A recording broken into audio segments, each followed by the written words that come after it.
मुंबई के Goregaon बनराई police station की हद में एक ऐसा मामला सामने आया जो करोड़ों का गोल्ड, सिल्वर गोल्ड, पटलिमन गोल्ड हेराफेरी करते थे, प्लेटिनम गोल्ड हेराफेरी करते थे। गोरेगांव बनराई पुलिस स्टेशन के कामा ज्वेलरी प्राइवेट लिमिटेड कंपनी में करोड़ों का गोल्ड का हेराफेरी का मामला जब मालिक को यह खबर पता चली तो मालिक ने अपने नजदीकी बनराई पुलिस स्टेशन में शिकायत दर्ज कराई, जिसके बाद बनराई पुलिस स्टेशन की एक टीम तैयार की गई।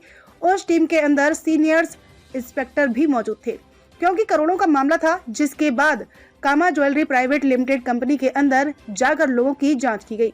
कामा प्राइवेट लिमिटेड कंपनी में ज्वेलरी का काम होता था। उस कंपनी में कुल मिलाकर 400 वर्कर काम करते थे। पुलिस को इतना मुश्किल हो रहा था कि 400 वर्कर से पूछताछ कैसे की जाए। पुलिस को जिस जिस लोगों पर शक था उससे लगातार पूछताछ की जा रही थी। जांच करने के बाद यह पता चला कि आखिर गोल्ड जाता कहां था। जब सिक्योरिटी गार्ड सब वर्करों की जांच करते थे, जांच में किसी के पास कुछ नहीं मिला तो वहीं पुलिस को शक हुआ कि वर्करों की जांच करने वाला ही सिक्योरिटी गार्ड की जांच की जाए। जब पुलिस की सारी टीम सिक्योरिटी गार्ड की जांच की, जिसके बाद पता चला सिक्योरिटी गार्ड के साथ और कुछ लोग मिलकर कंपनी में हेराफेरी करते थे।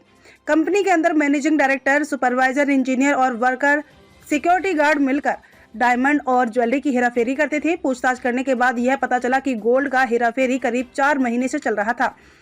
जब सीनियर इंस्पेक्टर की सारी टीम ने सिक्योरिटी गार्ड से पूछताछ की तो सिक्योरिटी गार्ड के चेहरे पर मासूम सा चेहरा, सर से टपकता पसीना, यह खामोशी पूरा बता रही थी कि आखिर चोर कौन था। आरोपी हरिप्रसाद तिवारी सिक्योरिटी गार्ड से जब पूछताछ की गई, आरोपी ने कहा कि इंजीनियर, मैनेजर, वर्कर सारे गोल्ड मुझे बाथरूम में लाकर दिया करते थे, जिसके बाद वह कंपनी रात को बंद होने के बाद चारों आरोपी गोल्ड किसी व्यक्ति को बेचकर उसका पैसा ले लिया करते थे। आरोपी का नाम नंबर 1 मेहुल ठाकुर, उम्र 26 वर्ष, कास्टिंग डिपार्टमेंट का इंजीनियर। नंबर 2 निकेश मिश्रा, उम्र 33 वर्ष, कास्टिंग डिपार्टमेंट का वर्कर। नंबर 3 अविनाश बहादुर, उम्र 27 वर्ष, account department. Number 4 Hariprasad Tiwari, उम्र 27 वर्ष, सिक्योरिटी गार्ड इंचार्ज। पुलिस की सारी टीमें जांच कर रही थी। बता दें कि पुलिस ने 9 लोगों को तैयार किया था। आरोपी को बांद्रा, नाला सोपारा, जोगेश्वरी जैसे इलाकों से गिरफ्तार किया गया है। इंस्पेक्टर ने बताया कि यह गोल्ड हेराफेरी करने के बाद वह आपस में बांट लिया करते थे। आरोपी मेहुल गोल्ड बाथरूम के अंदर जाकर सिक्योरिटी गार्ड को दिया करते थे। पता चला आरोपी ने 3 किलो सोना गायब किया गया, जिसकी कीमत 1,55,00,000 थी। पुलिस स्टेशन के जुरिडिक्शन में Kama jewellery private limited DTDC courier building है, उसमें जो 2nd फ्लोर पे इनकी फैक्ट्री है। टोटल 400 लोग वहाँ पे काम करते हैं। ज्वेलरी के बारे में, ज्वेलरी, डायमंड, गोल्ड, इसके सारे में वो ज्वेलरी वहाँ पे तैयार होती है, प्रोसेसिंग होती है। तो वहाँ पे वो बिज़नेस है उन लोग का। बहुत सारी बड़े बड़ी कंपनियों का माल ऑर्डर इनके पास आता था। तो इसमें जो इनके जो मेन ये प्रोडक्शन मैनेजर कामा के, उनका नाम है अल्पेश धुड़ुक करके। उनको डाउट आया कुछ दिन पहले कि माल में थोड़ी कम आ रहा है माल। तो उसमें उन्होंने उनका प्रिलिमिनरी इन्वेस्टिगेशन करने के बाद पता चला कि वह अंदर के लोग इन्वॉल्व है। तो उन्होंने कल आके कंप्लेन कर दी। कंप्लेन हम लोग ने CR रजिस्टर किया 42/2023 अंडर सेक्शन है 408 120B 2034। तो आने के बाद ये रजिस्टर करने के बाद, इंक्वायरी करने के बाद, उनका जो प्रोडक्शन डिपार्टमेंट के लोग हैं उनका ज़्यादा डाउट था प्रोडक्शन डिपार्टमेंट और कास्टिंग डिपार्टमेंट के ऊपर।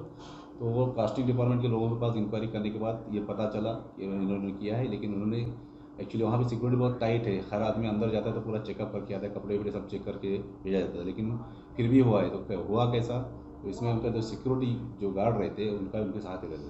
तो ये तीनों को अरेस्ट करने के बाद, इंक्वायरी करने के बाद, उनका नाम है हरिशंकर तिवारी, जो सिक्योरिटी का हेड है वहाँ पर।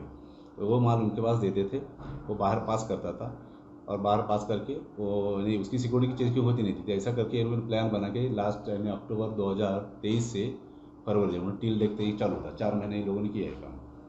सर ये लोग चोरी करते थे बोले, इनके हाथ में जो प्रोसेसिंग के लिए गोल्ड दिया जाता था, तो उसमें क्या है कि वो शाम के टाइम वो वापस जो गोल्ड दिया है उसका प्रोसेसिंग वापस आता था। उसमें मेन हेराफेरी करने वाला अविनाश करके ठाकर है, वो वजन में कम रहेगा तो मैच करके दिखाता था। बहुत सारा कॉन्ट्राबैंड रहता था, कम से कम 1,500-2 हज़ार पैकेट रहते। तो रैंडमली चेक किया जाता। चेक में एक दो पैकेट में ज़्यादा उनको डाउट आया। चेक करने के बाद पता चला कि ये लोग मैनेज कर रहे हैं, डाटा एंट्री मैनेज कर रहे हैं। डाटा एंट्री मैनेज करने के बाद डाउट आने के बाद ये सब हुआ। तो इसमें मेन जो कल्प्रिट इसमें जो पकड़ा गया है उसका नाम है निकेश मिश्रा। वो उनका एक्चुअली निकेश मिश्रा ये कास्टिंग डिपार्टमेंट में काम करता है। जो प्रोसेसिंग का। तो ये इसका नाम आने के बाद सबको इंक्वायरी करने के बाद उन्होंने कमिट तो किया है। अभी तक चारों को अरेस्ट किया है। उनके 21 तारीख तक तो रिमांड, पुलिस कस्टडी रिमांड है। अभी आगे की कितने लोग इन्वॉल्व है वो उसका इंक्वायरी चल रही है। कीमत कितनी है? कीमत इसमें गया है टोटल माल जो FIR में लिखा गया है 2705 ग्राम गोल्ड है, 106 ग्राम प्लैटिनम है और 250 ग्राम सिल्वर है। अच्छा, टोटल 1,56,00,000 के आसपास का ये किया है। तीनों आरोपी पकड़े गए, उनका बैकग्राउंड क्या है सर? क्या में जो आरोपी पकड़े बीते रविवार के दिन मुंबई से सटे नवी मुंबई के कोपर खैरने पुलिस की हद में आने वाली कांच गंगा सोसाइटी के पास झाड़ियों में मिली अज्ञात महिला की हत्या की गुत्थी 48 घंटे में पुलिस ने सुलझा ली है। इस हत्या मामले में पुलिस ने सेक्टर 29 की एक सोसाइटी में काम करने वाले गार्ड को गिरफ्तार किया है। इस मामले में आरोपी गार्ड ने महिला द्वारा शादी का दबाव बनाए जाने के कारण हत्या किए जाने की बात कबूल की है। क्राइम ब्रांच के DCP अमित काले ने बताया कि 12 फरवरी को कांचन गंगा सोसाइटी के पास झाड़ियों में एक 35 से 40 वर्ष की अज्ञात महिला का शव मिला था। प्रथम जांच में पाया गया कि उस महिला का गला दुपट्टे से घोंटकर हत्या की गई है और सबूत मिटाने के लिए उस महिला का शव खाड़ी में फेंकने का शक पुलिस को हुआ था, जिसके बाद इस मामले को कोपर खैरने पुलिस स्टेशन में मामला दर्ज कर जांच शुरू किया गया था। इस मामले की जांच सेंट्रल क्राइम ब्रांच की टीम कर रही थी। इस टीम ने सबसे पहले महिला का पहचान करने के लिए महाराष्ट्र के सभी पुलिस थानों में महिला की जानकारी देकर जानकारी इकट्ठा कर रही थी। इस दौरान पुलिस को पता चला कि इसी तरह की एक महिला का लापता होने की शिकायत ट्राम्बे पुलिस स्टेशन में की गई है, जिसके बाद पुलिस की टीम ने मिसिंग महिला के पति से पूछताछ की, जिसके बाद मृत महिला के पति ने बताया कि मृत महिला उनकी पत्नी है और उनका नाम शायदा बाबू हाशमी उम्र 33 वर्ष है एवं वह जुई नगर में हाउस कीपिंग का काम करती थी। इसके बाद पुलिस ने मृत महिला का मोबाइल नंबर लेकर तकनीकी जांच के आधार पर सेक्टर 29 वासी के एक सोसाइटी के गार्ड राजकुमार बाबूराम पाल उम्र 40 वर्ष को हिरासत में लेकर पूछताछ की। इस पूछताछ में आरोपी ने बताया कि मृत महिला का उसके साथ संबंध था, लेकिन जब वह शादी करने के लिए दबाव बनाने लगी तो उसने महिला को वहां मिलने के लिए बुलाया और महिला का गला घोंटकर मौत की नींद सुला दिया। Amit Kale, DCP crime branch, Navi Mumbai police. 12 फरवरी 2023 का इंसिडेंट है। अनआइडेंटिफाइड डेड बॉडी एक लेडी की हमें कोपर खैरने पुलिस स्टेशन के ज्यूरिसडिक्शन में क्रीक एरिया में मिली। इसका parallel investigation crime branch central unit Navi Mumbai ने किया। जो डेड बॉडी थी इससे ऐसा पता चल रहा था कि ये कहीं पे मेड का काम करती है। उसी को ध्यान में रखते हुए नवी मुंबई और नवी मुंबई से लगा हुआ मुंबई का ईस्ट रीजन का एरिया, इसमें हमने मिसिंग कंप्लेंट्स को इसकी इन्वेस्टिगेट करना शुरू किया। तब missing number 21/2023 Trombay police station, यहाँ पे एक मिसिंग लेडी थी, उससे इसका आइडेंटिफिकेशन मैच हो रहा था डेड बॉडी का। कंप्लेनेंट उसका पति जो था, उससे जब हमने कांटेक्ट किया तब उसने डेड बॉडी को आइडेंटिफाई किया। हाशमी बानू सैयद बानू हाशमी, ऐसा वो लेडी का नाम है।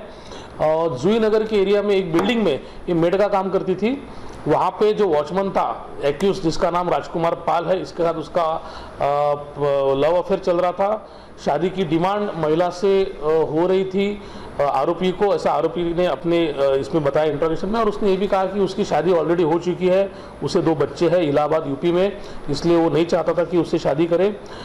जब लेडी का मोबाइल नंबर हमें मिला, कुछ नंबर्स हमने सस्पेक्टेड नंबर उससे आइडेंटिफाई किए और उसमें से 2 या 3 नंबर में से एक नंबर पे पुलिस ने जीरोइंग किया और बाकी के टेक्निकल एविडेंसेस के बलबूते पे जो है ये क्राइम इसको डिटेक्ट किया गया है। क्राइम ब्रांच सेंट्रल यूनिट ने बड़ा अच्छा काम इसमें किया है और ऑफिस इसमें आरोपी अरेस्ट किया गया है। सर ये एक बात क्रिकेटर पृथ्वी शॉ और उसके दोस्त के साथ एक फैन ने ग्रुप की बहस और झगड़ा मामले में ओशिवारा पुलिस थाने में मामला दर्ज किया।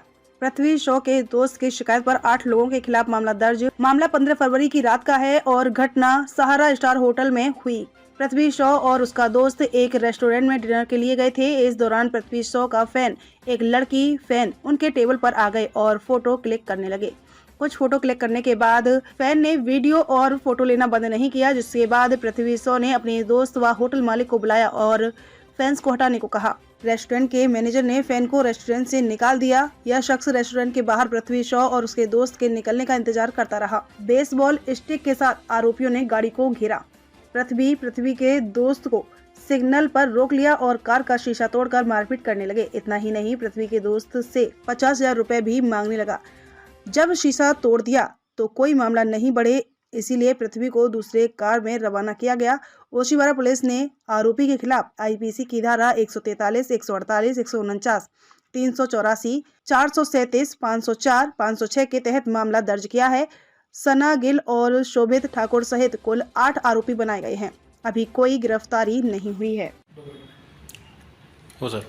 सर, एक मामला दर्ज हुआ है ओशिवारा पुलिस स्टेशन में, क्या है वो पूरा मामला?